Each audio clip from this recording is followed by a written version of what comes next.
صحیح مسلم شریف، سنن نسائی شریف، ابن ماجہ شریف اور دیگر کتب احادیث کے اندر یہ حدیث مبارکہ موجود ہے، جسے کچھ لوگ جب بھی گفتگو کریں گے اس حدیث کو بیان کر کے لوگوں پہ فتوے لگائیں گے۔ فَإِنَّ خَيْرَ الْحَدِيثِ كِتَابُ اللَّهِ وَخَيْرَ الْهُدَى هُدَى مُحَمَّدٍ وَشَرُّ الْأُمُورِ مُحْدَثَاتُهَا وَكُلُّ بِدْعَةٍ ضَلَالَةٍ۔ حضور نے فرمایا بہترین کلام اللہ کی کتاب ہے اور بہترین ہدایت محمد صلی اللہ علیہ وسلم کی ہدایت ہے۔ وَشَرُّ الْأُمُورِ مُحْدَثَاتُهَا، اور بدترین کام وہ ہے جو نیا ہے۔ وَكُلُّ بِدْعَةٍ ضَلَالَةٍ، اور ہر بدعت گمراہی ہے۔ اب یہ حضور کا فرمان حق ہے، سچ ہے، ہم اسے مانتے ہیں، لیکن ہمارے ہی کچھ بھائی ایسے ہیں جو یہ حدیث پڑھ کے ہمارے بہت سارے اچھے کاموں کو گمراہی کا نام دیتے ہیں، حالانکہ محبوب کریم صلی اللہ علیہ وسلم کے ارشادات اس حدیث کے علاوہ بھی موجود ہیں۔ حضور کے فرمان اور بھی ہیں، وہ میں آپ کو سنانے لگا ہوں۔ جب آپ ساری احادیث سامنے رکھیں تو صورتحال واضح ہوتی ہے۔ آقا کریم صلی اللہ علیہ وسلم کا فرمان، سیدہ عائشہ صدیقہ رضی اللہ تعالی عنہا ام المومنین ہیں، آپ فرماتی ہیں کہ آقا کریم صلی اللہ علیہ وسلم نے فرمایا من احدث فی امرنا ھذا ما لیس فیہ فہو رد۔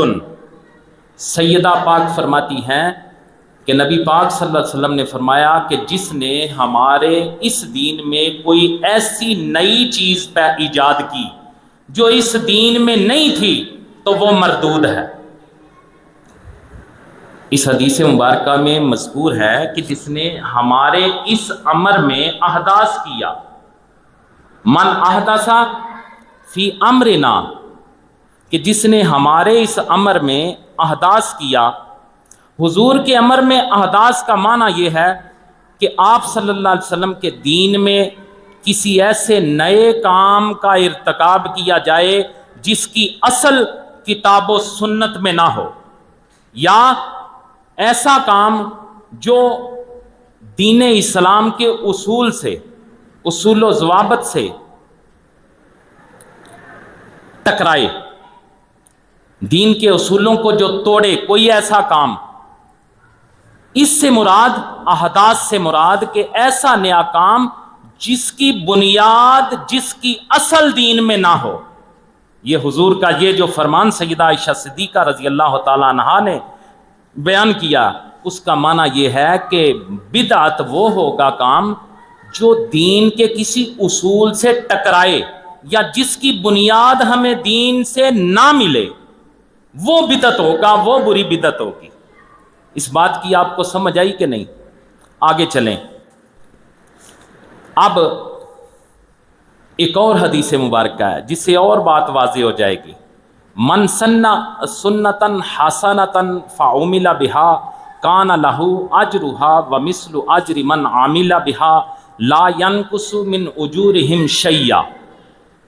حضرت جریر بن عبداللہ رضی اللہ تعالیٰ عنہ روایت کرتے ہیں کہ حضور صلی اللہ علیہ وسلم نے ارشاد فرمایا کہ جو شخص کسی اچھے طریقے کا آغاز کرے، جو یہ حضور کا فرمان ہے، وہ بات ذہن میں رکھیں کہ ہر نیا کام جسے بدعت کہہ دیا جاتا ہے، وہ بھی بات ذہن میں رکھیں۔ اب یہ حضور کا فرمان بھی سنیں۔ حضور نے فرمایا کہ جو شخص کسی اچھے طریقے کا آغاز کرے اور اس پر عمل کیا جائے تو اس شخص کو بھی اجر ملے گا، اور جو لوگ اس پر عمل کریں گے ان کی مانند بھی اسے اجر ملے گا، اور ان لوگوں کے اجر میں کوئی کمی بھی نہیں ہوگی۔ یہ حضور نے فرمایا۔ آگے سنیں، من سن سنتا سیئتا فعمل بها کان علیہ وزرھا ووزر من عمل بها من بعدہ لا ينقص من اوزارہم شیئا۔ حضور نے فرمایا جو شخص کسی برے طریقے کا آغاز کرے، پہلے اچھے طریقے کی بات تھی، اب برے طریقے کی بات آ گئی، جو شخص کسی برے طریقے کا آغاز کرے اور اس پر عمل کرے، اس شخص پر اس کا وبال ہوگا، اور اس کے بعد جو لوگ اس پر عمل کریں گے اس کا وبال بھی اس کے ذمے ہوگا، اور ان لوگوں کے بوجھ یعنی گناہ کم نہیں ہوں گے، ان کے گناہ بھی کم نہیں ہوں گے۔ اب اس حدیث مبارکہ میں آپ نے دیکھ لیا من سنہ سنتن حسنہ، کہ جس نے یہ سنت حسنہ کی ایک دلیل اس حصے سے مل گئی۔ من سنہ سنتن سیئہ، سنت جو جسے بدعت کہا جاتا ہے، سنت سیئہ، سنت سیئہ کی اس سے دلیل مل گئی۔ پتہ چلا کہ اس حدیث مبارکہ میں سنت حسنہ بھی ہے اور سنت سیئہ کی تقسیم بھی اس حدیث میں موجود ہے۔ اسی لیے اہل سنت کے نزدیک بدعت کی دو قسمیں ہیں، اچھی بدعت اور بری بدعت، بدعت حسنہ اور بدعت سیئہ۔ جیسے دیکھیں امام بخاری نے رحمۃ اللہ تعالیٰ علیہ نے 2010 نمبر حدیث مبارکہ، اور موطا امام مالک میں بھی یہ حدیث موجود ہے کہ سیدنا فاروق اعظم رضی اللہ تعالیٰ عنہ نے جب صحابہ اکرام کو ایک قاری کے پیچھے با جماعت نماز تراویح پڑھتے ہوئے دیکھا تو حضرت فاروق اعظم رضی اللہ تعالیٰ عنہ نے فرمایا نعم البدعۃ ھذہ، یہ کتنی اچھی بدعت ہے۔ پتہ چلا کہ لفظ بدعت ڈائریکٹ بدعت کہہ کے کسی کام کو مردود کر دینا یہ کوئی سمجھداری والی بات نہیں۔ اگر کوئی اچھا کام ہے تو اس کی صحابہ اکرام نے بھی تحسین فرمائی ہے۔ ابھی بخاری شریف سے میں نے حضرت عمر فاروق رضی اللہ تعالیٰ عنہ کا فرمان آپ کے سامنے رکھا، اللہ اکبر۔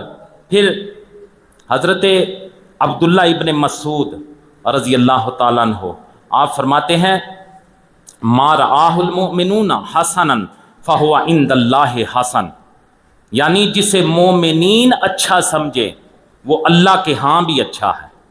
یہ حضرت عبداللہ ابن مسعود رضی اللہ تعالیٰ عنہ یہ وہ ہستی ہے جن کے متعلق حضور صلی اللہ علیہ وسلم نے فرمایا لوگوں قرآن کی جو تفسیر عبداللہ ابن مسعود کرے مجھ محمد کو وہ قبول ہے۔ وہ عبداللہ ابن مسعود رضی اللہ تعالیٰ عنہ فرما رہے ہیں کہ جو کام مومنین کے نزدیک اچھا وہ اللہ کے نزدیک بھی اچھا ہوتا ہے۔ پتہ چلا کوئی اچھا کام آپ کریں، مومن جسے اچھا سمجھے وہ اللہ بھی اسے اچھا سمجھتا ہے، اللہ اکبر۔ پھر حضرت سلمان رضی اللہ تعالیٰ عنہ فرماتے ہیں کہ نبی پاک صلی اللہ علیہ وسلم سے پنیر، گھی اور نیل گائے کے متعلق پوچھا گیا تو آقا کریم صلی اللہ علیہ وسلم نے فرمایا الحلال ما احل اللہ فی کتابہ والحرام ما حرم اللہ فی کتابہ۔ حضور نے فرمایا حلال وہ ہے جسے اللہ تعالیٰ نے اپنی کتاب میں حلال فرما دیا ہے، اور حرام وہ ہے جسے اللہ تعالیٰ نے اپنی کتاب میں حرام فرما دیا ہے۔ وما سکت عنہ فہو مما عفا عنہ، اور جس کی کے بارے میں اللہ تعالیٰ نے خاموشی اختیار فرمائی ہے وہ ان چیزوں میں سے ہے جن کی اللہ تعالیٰ نے معافی دی ہے۔ سمجھ آئی بات کی کہ جو حلال ہے وہ بھی بیان کر دی گئی، جو حرام ہے وہ بھی بیان کر دی گئی، اور وہ چیزیں جن کا ذکر نہیں ہوا حضور فرماتے ہیں وہ چیزیں ہیں جن کی اللہ تعالیٰ نے معافی دی ہے۔ یہ ترمذی شریف، ابن ماجہ شریف میں یہ حدیث مبارکہ موجود ہے، اور اس قسم کی کئی احادیث بخاری شریف اور مسلم شریف اور دیگر کتب صحیحہ کے اندر موجود ہیں، اور خود قرآن مجید میں بھی اس قاعدے کی تائید ہوتی ہے کہ جب تک کسی کام سے شریعت نے منع نہ کیا ہو وہ جائز ہوتا ہے، جب تک کسی کام سے شریعت نے منع نہ کیا ہو وہ کام جائز ہوتا ہے۔ جبکہ سنیے، یہ نہیں کہ میں دلائل صرف اس طبقے کے متعلق دے رہا ہوں، دوسری طرف واقعی بے شمار ایسی بدعات ہیں جو پائی جاتی ہیں، جو بدعت سیاہ ہیں وہ پائی جاتی ہیں، اور وہ بدعات ما لیس منہ فہو رد کا صحیح مصداق ہیں۔ مثلا مزارات اور درباروں کا طواف کیا جانا لوگ کرتے ہیں کہ نہیں؟ مزارات کو لوگ سجدے کرتے ہیں، یہ بھی بدعت ہے، اور یہ وہ بدعت ہے جو منع ہے۔ ما لیس منہ فہو رد، حضور کے ممبر پہ بیٹھ کے میں کوئی غیر دیانتداری والی بات نہیں کرتا۔ ایک طرف وہ طبقہ ہے جو ہر کسی کو بدعتی بدعتی کہہ رہا ہے، جبکہ دوسری طرف بھی دوسری انتہا پہ بھی ایسی بدعات موجود ہے۔ مزارات کے طواف کرتے ہیں لوگ، بدعت ہے، بدعت سیاہ ہے۔ مزارات کو سجدہ جو کرے بدعت سیاہ ہے۔ پیروں کو لوگ سجدے کرتے ہیں، بدعت سیاہ ہے، ہم اس کی بھی مذمت کرتے ہیں۔ بھنگ پینا، بوٹی پینا، اور پھر کہنا کہ اس سے معرفت ملتی ہے، یہ کیا ہے؟ بدعت سیاہ ہے۔ لٹ رکھ لینا، کسی بچے کی لٹ رکھ دینا اور اس پہ اس کی قسمت کا مدار دیکھنا، بدعت سیاہ ہے۔ اہل سنت اسے اچھا نہیں سمجھتے۔ پھر کڑے پہننا، لوہے کے کڑے لوگ پہنتے ہیں، بدعت سیاہ ہے۔ کئی ہاتھوں پہ کئی انگوٹھیاں چڑھا لینا، بدعت سیاہ ہے۔ اور پھر انگوٹھیوں کا قسمت کے ساتھ تعلق جوڑ دیا لوگوں نے، یہ کیا ہے؟ بدعت سیاہ ہے۔ میں نے آپ کو بتایا کہ ایک انتہا پہ وہ لوگ ہیں جو ہر چیز کو بدعت کہہ رہے ہیں، دوسری انتہا پہ ایسے لوگ موجود ہیں جنہوں نے دین میں نئے کام داخل کر دیے ہیں اور وہ مردود کام ہے۔ الحمدللہ میں نے جتنی چیزیں آپ کے سامنے رکھی، اہل سنت کا عقیدہ رکھا کہ اہل سنت اعتدال کے ساتھ درمیان میں موجود ہیں، نہ ہر نئی چیز کو بدعت کہتے ہیں اور نہ ہی جو حقیقی بدعتیں ہو رہی ہیں اور نہ ہی انہیں صحیح سمجھتے ہیں۔ اہل سنت کا عقیدہ اعتدال کا عقیدہ ہے۔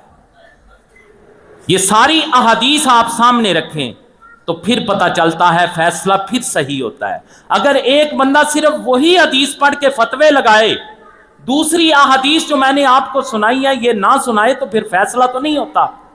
یہ میں نے اپنے آقا کی، وہ بندہ جو صرف ایک حدیث پڑھتا ہے اس کے سامنے میں نے اپنے آقا کی دیگر